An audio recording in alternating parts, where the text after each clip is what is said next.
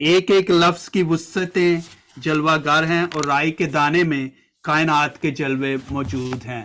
تو یہ کلمات میں یعنی کہ ہم مختصراً کہہ سکتے ہیں. اس کے بعد ایک اور اہم بات جو ہے وہ بہت سے لوگ بشریت کی الوہیت کی جب ہم بات کرتے ہیں تو ان پہ آگے جا کے بھی ہم غور کریں گے. لیکن ایک بات یاد رکھنے کی ہے کہ یہ میں نے پیج 58 پہ لکھا ہے کہ خداوند یسوع مسیح نے صلیب پر جو کچھ کہا وہ انسانی نہیں بلکہ آسمانی تھا. وہ حادثاتی نہیں بلکہ الہیاتی تھا. وہ دنیاوی نہیں بلکہ روحانی تھا. وہ جذباتی نہیں بلکہ معجزاتی تھا. صلیب سے کہے گئے الفاظ کسی بے یار و مددگار، بے سہارا و لاچار، بے کس و مجبور، زخموں سے چور چور، درد سے نڈھال اور بے حال شخص کے دکھ اور اذیت، مایوسی اور یاسیت میں کہے گئے الفاظ نہیں بلکہ الہی بھیدوں، ایمانی سچائیوں اور ایمانی گہرائیوں پر مبنی زندگی بخش کلمات ہیں.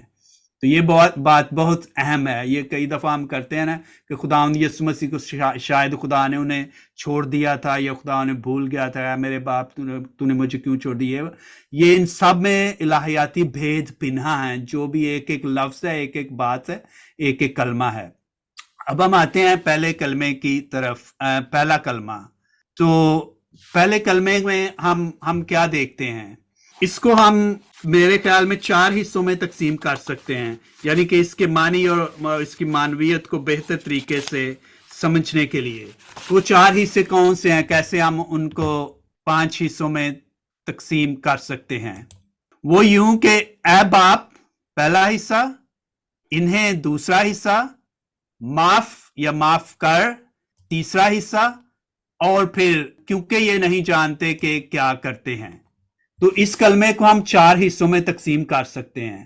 تو کتاب میں تو میں نے بہت ڈیٹیلز کے ساتھ لکھا ہے کہ اے باپ، لیکن مختصراً یہ کہوں گا کہ اے باپ لفظ کو سمجھنا بہت ضروری ہے. کیوں؟ کیونکہ جو میری تحقیق میں یا میری نظر میں گزرا ہے وہ یوں ہے کہ پرانے عہد نامے میں خدا کو باپ کہہ کر کہنے کی روایت بہت کم تھی، اور ہمیں 2 ایسی مثالیں ملتی ہیں جہاں یا خدا نے خود اپنے آپ کو بنی اسرائیل کا باپ کہا ہے یا بنی اسرائیل نے اجتماعی طور پر خدا کو باپ کہہ کر پکارا ہے. لیکن دلچسپی کی بات یہ ہے کہ انفرادی طور پر کہیں بھی خدا کو ذاتی طور پر باپ کہہ کر نہیں پکارا گیا. یہ کہا گیا کہ تو ہمارا باپ ہے. یہ بہت کم کہا گیا کہ تو میرا باپ ہے، یعنی کہ خدا کے لیے. اور پھر ہم دیکھتے ہیں کہ جو میری نظر میں گزرا ہے کہ پرانے عہد نامے میں خدا کے لیے باپ کا لفظ تقریباً 15 مرتبہ استعمال ہوا ہے، لیکن نئے عہد نامے میں یہ لفظ جو اناجیل متفقہ جن میں مقدس متی، مرکس اور لوکا کی انجیل آتی ہیں، ان میں کم سے کم 65 مرتبہ خدا کے لیے باپ کا لفظ، اور یوحنا کی انجیل میں کم سے کم 100 مرتبہ خدا کے لیے باپ کا لفظ استعمال کیا گیا ہے. اور اس میں ایک اور خوبصورت بات یہ ہے کہ خداوند یسوع مسیح نے جو پرانے عہد کی روایت تھی کہ اجتماعی طور پر خدا کو باپ کہنا، اس کو بدلا اور انفرادی طور پر نہ صرف خود خدا کو باپ کہا بلکہ ہمیں بھی خدا کو باپ کہہ کر پکارنے کا شرف بخشا. تو پہلی بات تو یہ ہے کہ اس پر غور و خوض کرنا کہ اے باپ، اس کی اہمیت، اس کا تاریخی پس منظر، بائبلی پس منظر. تو اس کا دوسرا حصہ کہ انہیں معاف کر. تو انہیں سے کیا مراد ہے؟ وہ کون لوگ ہیں جن کے لیے خداوند یسوع مسیح دعا کر رہے ہیں کہ اے باپ انہیں معاف کر؟ انہیں کے بارے میں بات کرنے سے پہلے میں ایک اور بات کہوں گا کہ کم سے کم تمام کلمات جو ہیں ان میں کوئی نہ کوئی ہمیں پیشنگوئی پوری ہوتی نظر آتی ہے. تو جو پہلا کلمہ ہے اس میں کون سی ایسی پیشنگوئی ہے جس کی تکمیل کی ہم بات کر سکتے ہیں؟ تو بہت سے بائبل کے جو مفسرین ہیں وہ یہ کہتے ہیں کہ خداوند یسوع مسیح کے پہلے کلمہ اے باپ انہیں معاف کر کیونکہ یہ نہیں جانتے کہ کیا کرتے ہیں، ان میں شاع نبی اس کے 53 باب کی پیشنگوئی جو ہے وہ پوری ہوتی ہے، جس میں کچھ یوں لکھا ہے: اس لیے میں بہتروں کو اس کا حصہ کر دوں گا اور بے شمار لوگ اس کی غنیمت ہوں گے، کیونکہ اس نے اپنی جان موت کے حوالے کر دی اور بد کرداروں کے ساتھ شمار کیا گیا، پس اس نے بہتیروں کے گناہ اٹھا لیے اور بد کرداروں کا شفیع ہے۔ یعنی کہ شفیع ہے، شفاعت کرنے والا ہے، ان کے لیے دعا کرنے والا ہے، ان کے لیے التجا کرنے والا ہے۔ تو اس کلمہ میں ہمیں یہی پیشن گوئی پوری ہوتی نظر آتی ہے کہ خداوند یسوع مسیح نے جب صلیب سے کہا کہ اے باپ انہیں معاف کر کیونکہ یہ نہیں جانتے، تو اس میں اشعیاء نبی 53 باب کی پیشن گوئی پوری ہوتی ہے۔ پھر ہم نے اے باپ کا ذکر کیا، اب انہیں سے کیا مراد ہے؟ تو جب میں نے انہیں کے بارے میں کچھ لکھنے کی کوشش کی ہے کہ ان سے کیا مراد ہے، یہ کن کے بارے میں، اور وہ کون لوگ ہیں جنہیں خداوند یسوع مسیح معاف کرنا چاہتے ہیں، تو اس میں تقریباً سبھی لوگ آ جاتے ہیں اور جو وہاں پہ تھے۔ اس میں 101 پیج پہ میں نے لکھا ہے، ان میں شامل تھے فقی، فریسی، بزرگ، کاہن اعظم حنان اور قیافہ، اسے پکڑنے اور پکڑوانے والے، اس پر جھوٹے الزامات لگانے والے، اسے ذلیل و رسوا کرنے والے، ٹھٹھے اور تمانچے مارنے والے، اس کے سر پر کانٹوں کا تاج رکھنے والے، اس کے نرم و نازک بدن پر کوڑے برسانے والے، اسے ارغوانی پوشاک پہنانے والے، سلیب دو کے نعرے لگانے والے، اسے ناحق سلیبی موت کی سزا سنانے والے، اسے سلیب اٹھا کر چلنے پر مجبور کرنے والے، اس کی پوشاک پر کرا ڈالنے والے، اسے سلیب پر کیلوں سے جڑنے والے، اسے سرکہ پلانے والے، اس کی پسلی کو نیزے سے چھیدنے والے، اور پینتوس پلاتوس ہیرودیس اور میں اور آپ۔ جی، تو اس معافی یہ کن کے لیے؟ میرے خیال سے کہ وہ نہ سمجھتے ہوئے بھی نہ سمجھیں گے۔ جی جی جی جی، یہ اس میں انہیں میں ہم یعنی کہ ہم اس لحاظ سے کہ ہمارے گناہ، کیونکہ ہم کہتے ہیں نا ہمارے گناہوں کے بدلے ہی وہ اس نے خداوند یسوع مسیح نے اپنی جان کے ساتھ کفارہ دیا، تو اس میں شامل ہیں ہم، میں اور آپ بھی اور ہم سب بھی۔ تو خداوند یسوع مسیح صلیب سے ہم سبوں کے لیے بھی دعا کر رہے ہیں۔ تو یہ تو ہو گیا اے باپ انہیں۔ پھر معافی کا جو ہے اس کے بارے میں جب میں نے تھوڑا غور و خوض کیا تو اس کے ابتدائی الفاظ میں نے یوں کہا کہ خداوند یسوع مسیح نے زندگی بھر جو کیا، جو کہا، وہ کیا۔ دنیا میں ہمیں اور کوئی ایسی ہستی نہیں نظر آتی جس نے جو کہا ہو وہ کیا ہو۔ تو خداوند یسوع مسیح کائنات میں واحد ہستی تھے اور ہیں جنہوں نے جو کہا وہ کیا۔ تو اس کو میں نے معافی کے ساتھ یوں جوڑا ہے، جب اسی کلمہ کی ہم بات کرتے ہیں خداوند انہیں معاف کر، تو اس میں ہم دیکھتے ہیں کہ خداوند یسوع مسیح نے بارہا اپنی تعلیم میں معافی کا پیغام دیا کہ ہمیں کیسے کتنی دفعہ لوگوں کو معاف کرنا چاہیے، 7 کے 70 بار، اور جب کوئی ایک گال پہ تھپڑ مارے دوسری بار، اور اگر تو التار کی طرف جائے تو تجھے یاد آیا کہ تیرے بھائی نے تیرے خلاف کوئی گناہ کیا ہے تو اپنا نذرانہ وہیں چھوڑ اور جا کے صلح کرو۔ یہ یعنی کہ معافی کی تعلیم خداوند یسوع مسیح کی تعلیم کا اہم حصہ رہے زندگی بھر۔ تو انہوں نے نہ صرف جو کہا وہ کیا بھی۔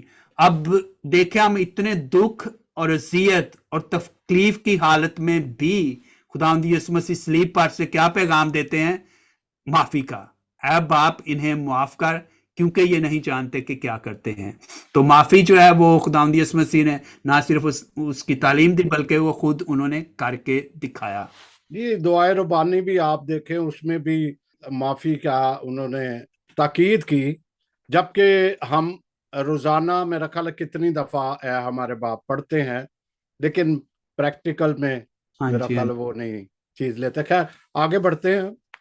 تو اسی طرح پھر دوسرا کلمہ جو ہے وہ کامل نجات کا کلمہ ہے، جہاں بڑی واضح ایک مثال انہوں نے اپنے اختیارات کو بھی کہا کہ وہ زمین و آسمان، یہاں کے وہ جنت کا بھی، فردوس کا بھی خالق اور مالک ہیں۔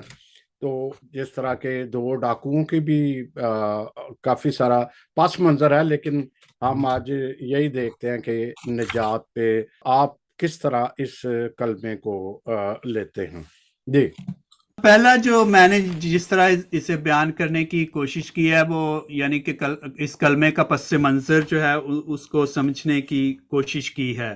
تو وہ یوں ہے کہ یعنی کہ یہ کلمہ خداوند یسوع مسیح نے دو ڈاکو جو تھے ان کے ساتھ جو مکالمہ ہو رہا ہے، اور اس کے بعد جو وہ ڈاکو ہے ایک وہ جو کہتا ہے دوسرے سے مخاطب ہو کے ہماری سزا تو واجبی ہے کیونکہ ہم اپنے گناہ کاموں کا خمیازہ اٹھا رہے ہیں، مگر اس نے تو کوئی بدی نہیں کی، لوکا کی انجیل میں۔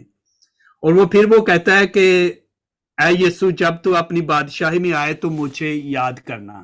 تو اس ریکویسٹ یا اس درخواست کے جواب میں خداوند یسوع مسیح کہتے ہیں کہ میں تجھ سے سچ کہتا ہوں کہ آج ہی تو میرے ساتھ فردوس میں ہوگا۔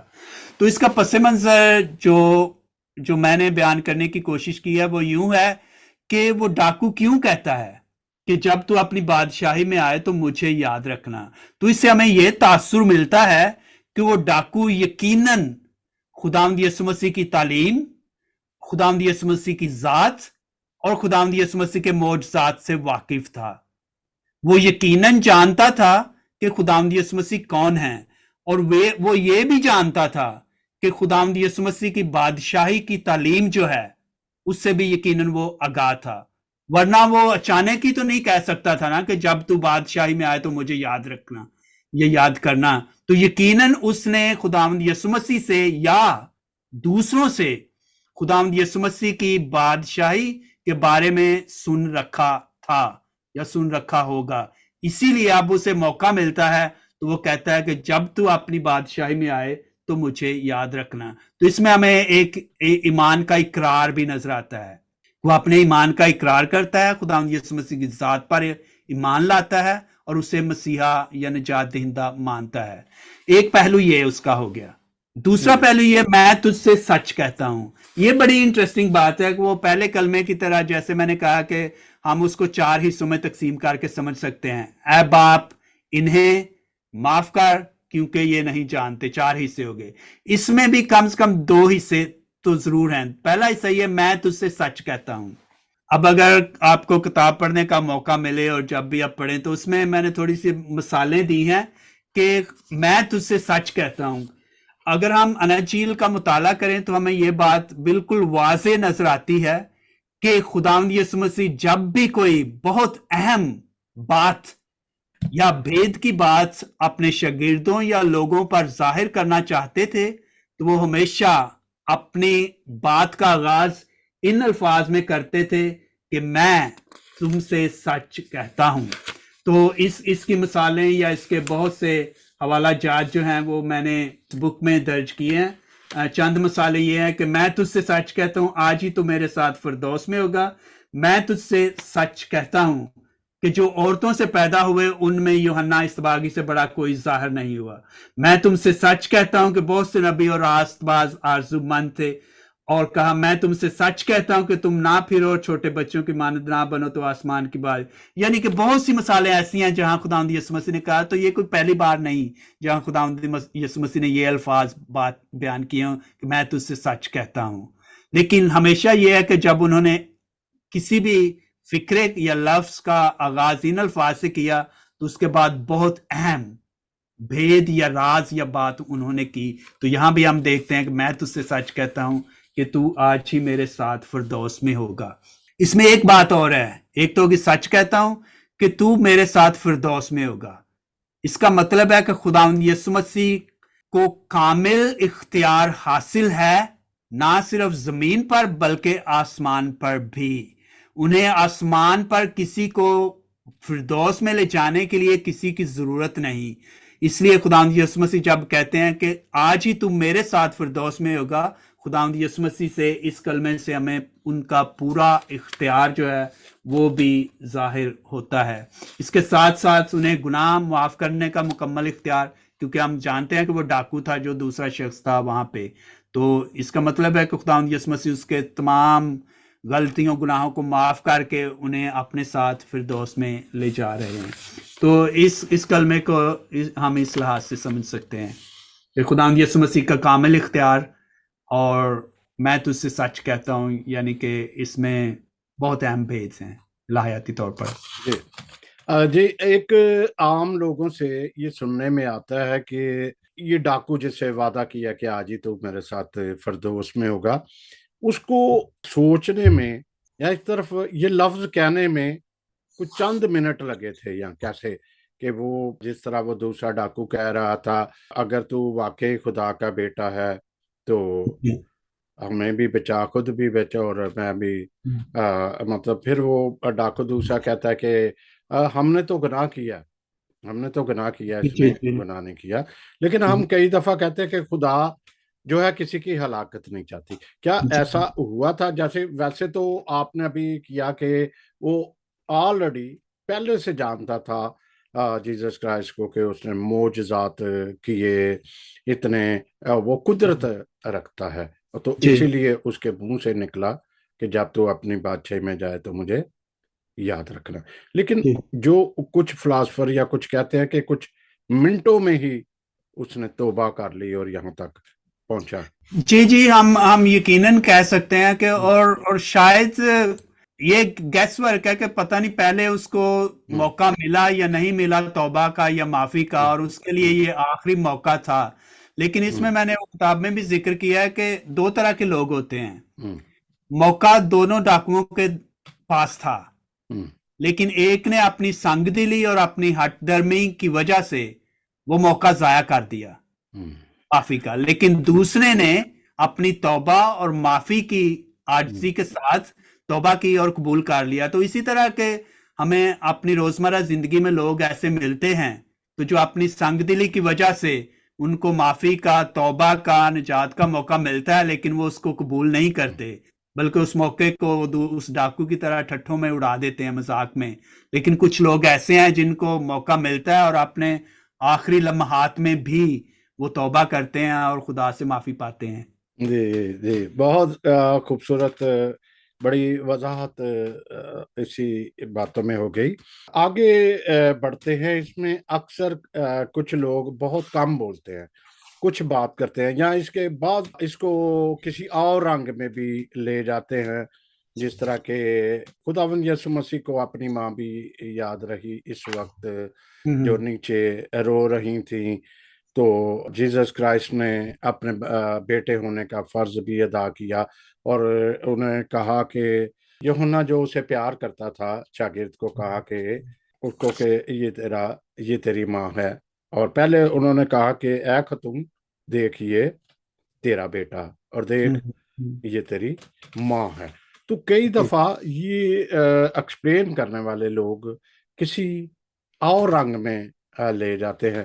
تو میں چاہوں گا کہ آپ کی ریسرچ، آپ نے مختلف جو ہے وہ مکتبہ فکر کہہ لیں یا مختلف کلیسیاؤں کا بھی مطالعہ کیا ہے اپنی اس کاہنانہ وقت میں، تو یہ تھوڑا سا اس کی وضاحت ضرور کیجئے گا، جو میرے لیے بھی ایک بڑی ضروری ہے جی چیز۔ جی جی جی جی، اگین اس کلمہ کے پس منظر کو سمجھنے کے لیے ہمیں تھوڑا سا اس کا پس منظر یعنی کہ جاننا ہوگا کہ خداوند یسوع مسیح نے کس سے کہا کہ اے خاتون دیکھ تیرا بیٹا، اور پھر کس سے کہا کہ دیکھ تیری ماں۔ تو اس میں سے ہم زیادہ تر جو ہے کنکلوڈ کرتے ہیں کہ وہ شاگرد کوئی اور نہیں بلکہ یوحنا تھا، جس کے حوالے یعنی کہ ہم سب جانتے ہیں کہ کیا گیا۔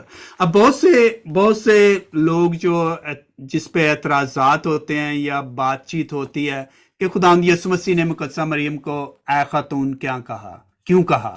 تو کیا اس میں کچھ پرائے پن کا ذکر ہے، یا اس میں عزت و تکریم کی کچھ کمی ہے، یا خداوند یسوع مسیح نے انہیں مقدسہ مریم کو ماں کہہ کر کیوں نہیں پکارا؟ تو اس میں ہم دیکھتے ہیں کہ بہت سے جو مفکرین ہیں ان کے مطابق جو یونانی لفظ ہے خاتون کے لیے اس کو سمجھنے کی ضرورت ہے۔ تو میں نے جو ریسرچ کی اس میں یونانی زبان کی اسٹرانگ ڈکشنری ہے، اس میں لفظ جو ہے 1135 کے نیچے یہ لفظ جو استعمال ہوا ہے، یونانی لفظ وہ ہے یوائی یا گنائی، جو لفظ ہے عبرانی میں جو استعمال ہوا ہے۔ تو وہ لفظ جو خاتون کے لیے جو استعمال ہوا ہے یا عورت کے لیے جو استعمال ہوا ہے، اے عورت دیکھ تیرا بیٹا، یعنی کہ اس طرح سے۔ اس کے سیاق و سباق کے حوالے سے اگر کہا جائے تو اس کے معنی عورت، خاتون، محترمہ یا بی بی کے بنتے ہیں۔ یعنی کہ 4 الفاظ میں یہ لفظ جو ہے یہاں جو استعمال کیا گیا وہ یونانی لفظ جو ہے وہ استعمال کیا جا سکتا ہے. تو ہم اناجیل میں بھی دیکھتے ہیں کہ اردو ترجمہ میں اس یونانی لفظ کے لیے خاتون اور بی بی کے الفاظ استعمال کیے گئے ہیں. تو اس میں میں نے مختلف حوالے دیے ہیں، میں ان میں نہیں جاؤں گا. لیکن اس لفظ سے خداوند یسوع مسیح کی یہ مراد ہرگز نہیں تھی کہ اس میں کوئی عزت و تکریم کی کمی ہے یا اس میں کوئی پرایا پن ہے. یہ بات تو بالکل نہیں ہے، ٹھیک ہے. لیکن جو اس کی 4 تشریحات کی جاتی ہیں کہ اے خاتون کہنے کا مقصد کیا ہو سکتا ہے الہیاتی طور پر، تو وہ 4 تشریحات کا میں یوں ذکر کروں گا کہ پہلی تشریح جو الہیاتی طور پر کی جاتی ہے وہ یوں کی جاتی ہے کہ جو لوگ کہتے ہیں نا جسمانی رشتوں کا تعلق جو ہے وہ یعنی کہ خداوند یسوع مسیح سے اور مقدسہ مریم سے یا اس کے اور بھی بہن بھائی تھے یا اس طرح کی باتیں جو کرتے ہیں. اس کلمہ میں جب ہم خاتون کا ذکر پڑھتے ہیں تو اس میں پہلی تشریح یہ ہے کہ جب خداوند یسوع مسیح کہتے ہیں کہ اے خاتون، تو اس کا مطلب یہ ہے کہ یہ ایمانی اور روحانی رشتے خونی رشتوں سے افضل ہیں. یہ خداوند یسوع مسیح صرف جسمانی رشتے کی بات نہیں کر رہی بلکہ وہ ایمانی اور روحانی رشتے کی بھی بات کر رہے ہیں. خداوند یسوع مسیح کا اپنی ماں کو خاتون کہہ کر پکارنا اس حقیقت کی طرف اشارہ کرتا ہے کہ ان کے نزدیک ایمانی رشتے انسانی رشتوں سے زیادہ افضل ہیں. خداوند یسوع مسیح اور مقدسہ مریم کے درمیان صرف جسمانی اور خونی رشتہ ہی نہیں تھا بلکہ ناقابل بیان ایمانی رشتہ بھی تھا. ایسا ایمانی رشتہ جو ناممکن کو ممکن کرنے کی قوت رکھتا ہے، جو پانی کو مے میں بدل دینے پر قادر تھا. تو یہ اس طرف بھی اشارہ ہے کہ یعنی کہ خداوند یسوع مسیح صرف جسمانی رشتے کی بات نہیں کر رہے. وہ جب مقدسہ مریم کو کہہ رہے ہیں کہ خاتون، تو وہ ان کا تعلق ہمارے ساتھ بھی جوڑ رہے ہیں ایمانی اور روحانی طور پر. تو اس کے اور بھی حوالہ جات ہیں کتاب میں. تو دوسرا جو اس کی تشریح جو مختلف مفسرین کرتے ہیں وہ یوں ہے کہ خداوند یسوع مسیح قربہ پرورش سے اجتناب کرتے ہیں. وہ کہہ سکتے تھے اے میری یعنی کہ اے خاتون، اے ماں دیکھ تیرا بیٹا، لیکن وہ ان سے بڑھ کر اس کو ایک عالمگیر پہلو جو ہے وہ دے رہے ہیں کہ وہ صرف ان کی ماں نہیں ہے بلکہ وہ پوری کلیسیا کی ماں ہے، ہم سبوں کی ماں ہے خداوند یسوع مسیح کی ماں ہونے کے حوالے سے. تو دوسری تشریح میں نے کچھ یوں لکھا ہے، مفسرین اس کلمہ کی دوسری تشریح یوں کرتے ہیں کہ خداوند یسوع مسیح کی زندگی کا مقصد محض عزیز و اقارب کو خوش کرنا اور ان کی خواہشات کی تکمیل نہیں تھا بلکہ دنیا بھر کی نجات تھی. تو اس میں ایک پہلو ہے کہ وہ قربہ پرویش سے بالا تر ہو کر خداوند یسوع جو ہیں وہ مقدسہ مریم کو ایڈریس کریں. تیسری تشریح جو بڑی انٹرسٹنگ ہے وہ جو کرتے ہیں یعنی کہ کچھ مفسرین وہ یہ کہتے ہیں کہ ان میں ہمیں 2 عورتوں کی جھلک نظر آتی ہے. خاتون کا ذکر جب لفظ استعمال کیا گیا عبرانی کا وہی لفظ یونانی میں پرانے عہد نامے میں ہوا کے لیے استعمال کیا گیا ہے. تو وہاں پہ بھی خاتون کا لفظ یا عورت کا لفظ جو ہے جو استعمال کیا گیا اس کے بالکل ہو بہو خاتون کے ہی معنی ہیں. تو جب خداوند یسوع مسیح کہتے ہیں اے خاتون دیکھ تیرا بیٹا، تو وہ کہتے ہیں کہ یہ ان کی توجہ جو ہے وہ تکوین یا پیدائش کی کتاب کی طرف دلانا چاہتے ہیں اور دونوں عورتوں کے کردار اور صفات پر روشنی ڈالنے کی کوشش کرتے ہیں کہ ایک کی نافرمانی دوسری کی فرما برداری اور ایک جنت سے نکلوانے کا باعث بنی اور دوسری خاتون دوسری عورت جو ہے وہ جنت میں واپس لوٹانے کا باعث بنی، یعنی کہ وہ خداوند یسوع مسیح کی ماں ہوتے ہوئے. تو اس کی چوتھی تشریح جو کی جاتی ہے وہ یہ ہے کہ مقدسہ مریم مادر کلیسیا بھی ہے. تو جب خاتون کا لفظ استعمال کیا خداوند یسوع مسیح نے تو اس کو محدود نہیں بلکہ اس کو لامحدود کر دیا. تو ماں کہہ کر وہ اس کو محدود بھی کر دے، بس میری ماں، یہ میری ماں ہے، اس کو لے کر جو اس کی نگہبانی اور نگہداشت کا ذمہ جو ہے یوحنا رسول کے حوالے کرتے. لیکن اس میں بھی جیسے ہم کہتے ہیں کہ ہر ایک کلمہ میں الہیاتی بھیج پنہا ہے اور روحانی معنویت ہے، تو اس لحاظ سے بھی اس کلمہ میں بھی ہمیں جو الفاظ ہیں ان سے آگے بڑھ کر جو ان کے پیچھے بھید پنہا ہے ان پر غور کرنا یعنی جو اس کو حقیقی طور پر سمجھنے کے لیے لازم ہے. ایک اور بھی اکثر سوال سامنے آتا ہے کہ آخر اس نے اپنی ماں کو یوحنا کہہ لیں یا ان کو جس سے وہ زیادہ پیار کرتا تھا اس کو ہی کیوں سونپ دیا؟ کیا اس کا کوئی؟ جی جی جی جی، اس کی ایک تو بڑی واضح مثال تو یہی ہے کہ جب خداوند یسوع مسیح صلیب پر ہیں تو وہاں پر کون موجود ہیں؟ تمام اناجیل کا مطابق، یہ کوئی گیس ورک نہیں ہے، اناجیل کے مطابق وہاں پہ کون موجود ہے؟ یا تو عورتیں ہیں مقدسہ مریم کے ساتھ، چند عورتیں، اور ان کے علاوہ یوحنا شاگرد، اور تو کوئی وہاں پہ ہے ہی نہیں۔ تو اب کس کے بارے میں کہتے کہ خداوند یسوع مسیح کہ کہہ سکتے تھے کہ اب ایسے کہہ سکتے تھے نا کہ اب میری ماں کو فلاں فلاں شاگرد کے حوالے کرنا، لیکن وہاں پہ وہ ڈائریکٹ شخص جو آخری دم تک وفادار، سب چھوڑ کر بھاگ گئے، جنہوں نے وعدہ کیا کہ ہم مرتے دم تک تیرے ساتھ رہیں گے، اور انکلوڈنگ پطرس، اس نے بھی 3 دفعہ انکار کر دیا جب مشکل گھڑی آئی۔ تو ان تمام حالات کے باوجود مقدس یوحنا واحد وہ آدمیوں میں سے واحد وہ ہستی ہے جس نے دلیری کے ساتھ اور آخر دم تک خداوند یسوع مسیح کے ساتھ وفاداری نبھائی، صلیب کے نیچے کھڑا ہے۔ تو اس وفاداری کا صلہ اسے یہ ملا کہ اسے زندگی کا عظیم ترین تحفہ خداوند یسوع مسیح نے اپنی ماں کی صورت میں ان کے حوالے کیا۔ ہاں، خوبصورت۔ اور آگے چل کے وہ ان کے شاگردوں کے ساتھ ہی انہوں نے اپنی باقی ماندہ زندگی بھی گزاری۔ یسوع کی ایمان ہے جن کو پہلے راہبہ بھی کہتے ہیں جی ایک جی نئے عہد نامے میں۔ جی جی ایسے تو قائن اعظم جیسس کرائسٹ ہی تھے، تو جی اس جی کے بعد وہ راہبہ ایک رہی۔ انہوں نے ساری زندگی جو ہے وہ شاگردوں میں اور ایسے کر دی۔ تو آپ کچھ اگر کہنا چاہیں تو ہم اپنے ناظرین سے اجازت لیں۔ اور بڑا خوبصورت میسیج آیا، اور ناظرین ہم آئندہ آنے والے پروگرام میں باقی جو 4 کلمے ہیں اس پر مفصل بات کریں گے، کیونکہ آج کتاب کو بھی ہم نے انٹروڈیوس کرایا کہ اس میں ہے کیا ہے۔ جی جی فاضل جی، میں یہی کہوں گا کہ بہت بہت شکریہ آپ کا اس موقع کے لیے جو آپ نے دیا، اور چلو مجھے بھی اپنے خیالات کا اظہار کرنے کا موقع ملا۔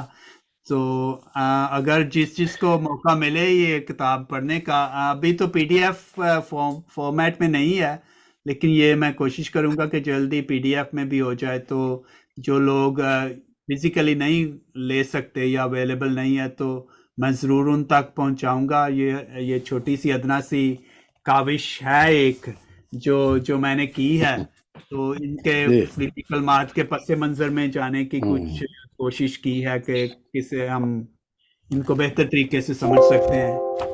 جی جی جی تھینک ہاں جی ناظرین، یہ میرے پاس بھی بک جس میں میں استفادہ حاصل کر رہا ہوں، تو اسی طرح آپ بھی ضرور کیجئے گا۔ اور یہ کہتے ہوئے مجھے تھوڑا سا ہچکچاہٹ بھی آتی ہے کہ ہم اس کے اذیتیں، دکھ، دھیان اور گیان تو کرتے ہیں، لیکن جب ہماری باری آتی ہے کہ اس پہ عمل کر کے دکھائیں، جیسے جیسس کرائسٹ نے جو کچھ کیا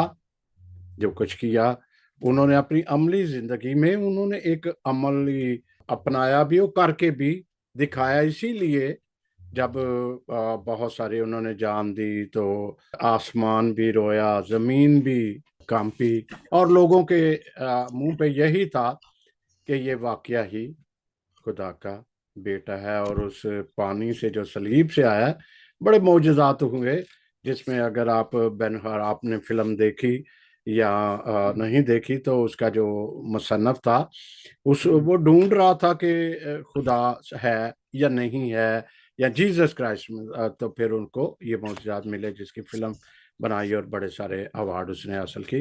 آپ سے اجازت لیتے ہیں، اور شکریہ ادا کرتا ہوں میں ریورنڈ یونس فرانسس صاحب سے کہ انہوں نے ہمیں اپنا بڑا قیمتی وقت دیا۔ اس سے پہلے وہ کسی کانفرنس میں بھی تھے، ان کا وقت بڑا قیمتی ہوتا ہے اور محنت بھی وہ کرتے ہیں، اور گڈ لک ہے کہ ہمارے ساتھ وہ آتے ہیں اور آپ سے شیئر کرتے ہیں جو تحقیقات جو ایک کلام الہی کے بارے میں۔ تو ہماری دعا ہے ہم سب اس پر اپنی زندگی میں